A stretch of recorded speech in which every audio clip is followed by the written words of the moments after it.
हरा घास आते हुए देखकर सारे बकरियां बैठी हुई जो थी वो भी उठ गई हैं। तो सामने मेरे मेथी है, काफ़ी हरी भरी। और जैसे ही लेशन के नीचे वाले खेत में हम देखेंगे तो ये गोभी,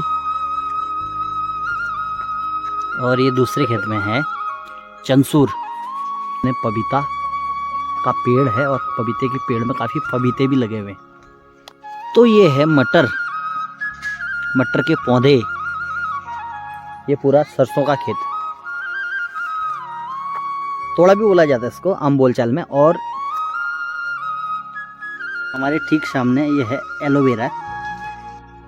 तो ये है आंवले का पेड़, आंवले के पेड़ में आंवले भी लगे हुए हैं। और एक ये है हरड़ा, हरड़ा के पेड़ को यूँ तो औषधि के रूप में भी लिया जाता है। तो फल के साथ साथ पेड़ हमें ऑक्सीजन भी पर्याप्त मात्रा में देते हैं। Hello guys, welcome to my another blog. तो निजी ज़िंदगी के व्यस्तता के कारण काफ़ी लंबे समय से मैं अपने ब्लॉगों को नहीं बना पाया, तो काफ़ी लंबे समय बाद आज मैं ब्लॉग बना रहा हूँ। तो आज हम आए हुए हैं गोगई रिखाद बरम में। तो यहाँ की जो मैं आपको फल फूल और जानवर और खेतों में जो आजकल फसल तैयार हो रही है, गेहूं की फसल, तो सरसों भी फूली हुई है, तो मैं आपको यहाँ का आज दृश्य दिखाने वाला हूँ। आशा है आपको काफ़ी अच्छा लगेगा। और अभी तक आपने मेरे चैनल को लाइक और सब्सक्राइब नहीं किया है तो कृपया लाइक और सब्सक्राइब कर दें, और ऐसे बेहतरीन वीडियो आपको देखने को मिलेंगे। तो ये हमारे सामने बकरियाँ, सारी बकरियाँ तो बंधी हुई हैं, पर एक बकरी जो कि न्यू बॉर्न भी है, इसको अभी 1 हफ्ता हुआ है। लोकल भाषा में इसको पाठी बोला जाता है। तो देखो सामने उसकी माँ और ये बिल्कुल सेम है, दोनों का कलर भी सेम है, और सारे बंधे हैं, और केवल छोटी सी जो पाठी है वह खिलकूद कर रही है।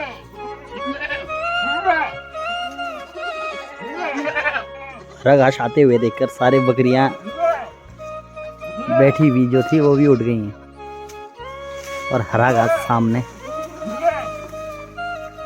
तो मैं आपको रिखाद गोगई की कुछ सब्जियां और फल फूल के पेड़ दिखाऊंगा। तो सामने मेरे मेथी है, काफ़ी हरी भरी, काफ़ी अच्छी, बिल्कुल साफ में मेथी है। और मेथी के ठीक बगल वाले खेत में ये है लहसुन, मेथी के बिल्कुल बगल वाले जो खेत में। और लहसुन भी काफ़ी बड़ा हो चुका है और काफ़ी हरा भरा ये है लहसुन। और जैसे ही लहसुन के नीचे वाले खेत में हम देखेंगे तो ये है गोभी, फूल गोभी। तो इस प्रकार का पूरा परिवेश है, काफ़ी हरी भरी सब्जियां हैं, काफ़ी मेहनत से इसको तैयार किया गया है, और इसके जो बीज थे उनको काफ़ी सुरक्षित करने में काफ़ी मेहनत की गई है, और तब जाके यह इतनी बड़ी सब्जियां भी हम देख पा रहे हैं। तो पूरा चारों ओर का ऐसा ही हरियाली वातावरण है, और काफ़ी सुंदर वातावरण है, और पूरे खेतों में फसलें तैयार हैं। सामने सब्जी, और यहाँ पर हमारे सब्जी के आगे अगर हम देख पाएंगे तो इसको वैसे नॉर्मल भाषा, कुमाऊनी भाषा में तो सरसों कहा जाता है। सरसों फूला हुआ है। और ये दूसरे खेत में है चंसूर, आम बोलचाल में इसको चंसूर कहा जाता है, और ये काफ़ी हरा चंसूर है। और सामने केले हैं, ये देखिए पूरे केले का एक पूरा घड़ा जो है हमारे सामने ये तैयार हो रहा है। और ये हमारे सामने है गन्ना, लिक्खू भी बोला जाता है इसको। तो कुछ इस प्रकार का दृश्य है। हमारे बिल्कुल सामने वो रोड के उस तरफ गोगई गांव और इस तरफ रिखात गांव, और हम अभी रिखात गांव में मौजूद हैं। सामने पपीता का पेड़ है और पपीते के पेड़ में काफ़ी पपीते भी लगे हुए हैं, जैसा कि मैं आपको दिखा रहा हूँ। तो काफ़ी पपीते भी लगे हुए हैं। ये सामने जो ये फूल लगे हुए हैं, ये आड़ू का पेड़ है, और इसमें जब ये पत्तियां हटेंगी तो आड़ू के दाने लगेंगे। जो हमारे सामने है ये राई का जैसा भी दिखता है और गोभी जैसा भी। इसको वैसे गोभी राई बोला जाता है। जो ये आप खेतों के पूरे कोने तक देख पा रहे हैं, ये गोभी राई है। और हमारे ठीक सामने धनिया अगर किसी भी सब्जी या दाल में पड़ जाए तो उसका स्वाद काफ़ी बेहतरीन करने में इसका अमूल्य योगदान रहता है। तो ये हमारे सामने हरी भरी धनिया, काफ़ी अच्छा धनिया, पूरा धनिया ही धनिया है, इतना बड़ा हो चुका है। ये है बैगन, जिसको आम बोलचाल में भड्डू भी कहा जाता है। ये सारे जो पौधे हैं यह बैगन के ही पौधे हैं। ये छोटे आकार का है, जब ये बड़ा होगा तो इसी के बड़े रूप में ये हमको देखने को मिलेगा और इसकी सब्जी बनाई जाएगी। ये जो हमारे सामने है यह माल्टा का एक पौधा है, जो 3-4 साल में हमें फल देना शुरू कर देगा। तो हम पहुंच चुके हैं बगीचे में। बगीचा है आम के पेड़ों का। तो इस बगीचे में 1960 के आसपास में कम से कम 50 आम के पेड़ों को बोया गया था। तो ये पूरा जो बगीचा है मेरे चारों तरफ पूरा आम ही आम, और आम के पेड़ों के बीच में एक तिमले का पेड़ भी नज़र आ रहा है, और बाकी सारे चारों तरफ आम के ही पेड़ हैं। जो 50 पौधों में से अभी कम से कम 25 पौधे अभी भी बचे हुए हैं, और ये काफ़ी फलदार आम है। तो जनरली मैंने आम के इतने बड़े पेड़ नहीं देखे थे, पर इतना बड़ा पेड़ भी है आम का यहाँ पर रिखात गोगई में। चारों तरफ पूरा बगीचा है आम का।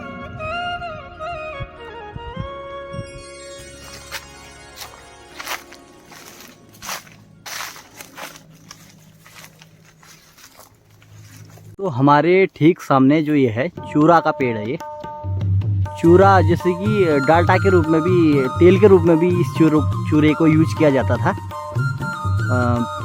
पहले के समय में। अभी तो मार्केटों में काफ़ी वैरायटी वाला तेल आ चुका है, पर जब संसाधनों की कमी थी और तेल उपयुक्त मात्रा में गाँव तक नहीं पहुंच पाता था, तो गांव में इसी चूरे के पेड़ से डालडा के रूप में तेल निकालकर इसका प्रयोग किया जाता था। हमने आम के बगीचे को तो देखा, पर केले की भी पूरी भी यहाँ पर बगीचा ही है। ये देखिए पूरा केले के वृक्ष हैं और केले भी लगे हुए हैं। काफ़ी सुंदर नज़र आ रहा है। तो ठीक सामने है हमारे जामुन का पेड़, पर अभी जामुन का सीजन नहीं है और फल भी नहीं लगे हैं। चूरा का काफ़ी बड़ा पेड़ और हरा भरा पेड़ ठीक जामुन के सामने। हमारे ठीक सामने अमरूद के भी 3-4 पेड़ साथ साथ नज़र आ रहे हैं, फलदार पेड़ अमरूद के।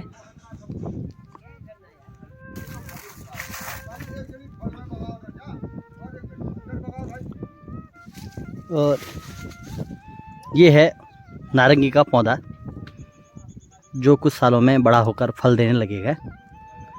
और इसकी उर्वरा शक्ति को बढ़ाने के लिए पारंपरिक रूप से जो गोबर तैयार होती है, गोबर गाय भैंसों की जो गोबर रहती है, उसको डाला गया है ताकि इसकी उर्वरा शक्ति इसकी मिले और यह बड़ा होए। तो हमारे बिल्कुल सामने ये राई गोभी, तो कुछ इस प्रकार से जो सारे ही नीचे जो खेत हैं, सारे खेतों में कोई ना कोई सब्जी बोई गई है, वैरायटी भी है, भिन्नताएं काफ़ी अलग अलग भिन्नताएं भी हैं और पूरे परिवेश में चारों तरफ फलदार पेड़ भी हैं। हमारे ठीक सामने ये है एलोवेरा।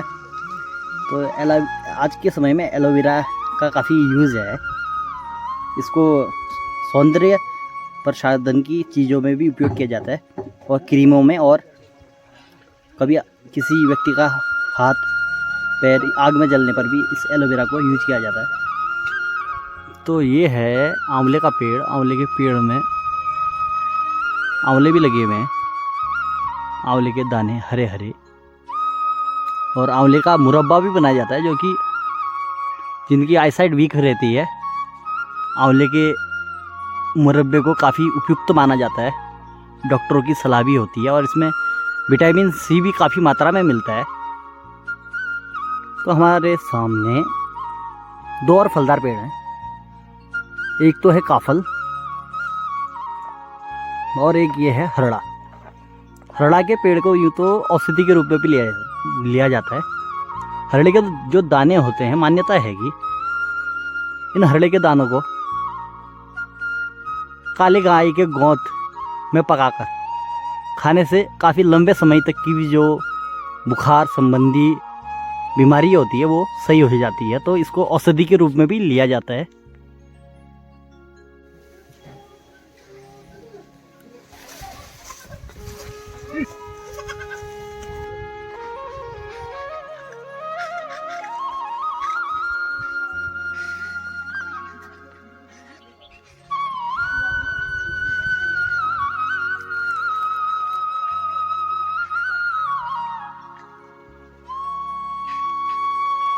तो मैंने आपको दिखाया है किस प्रकार से बरम गोगई रिखाद में सब्जी फल को बोया गया है। तो पेड़ हमें फल तो देते ही हैं और साथ में एक बहुमूल्य चीज और देते हैं, ऑक्सीजन, जिसके बिना हम रह नहीं सकते, जी नहीं सकते।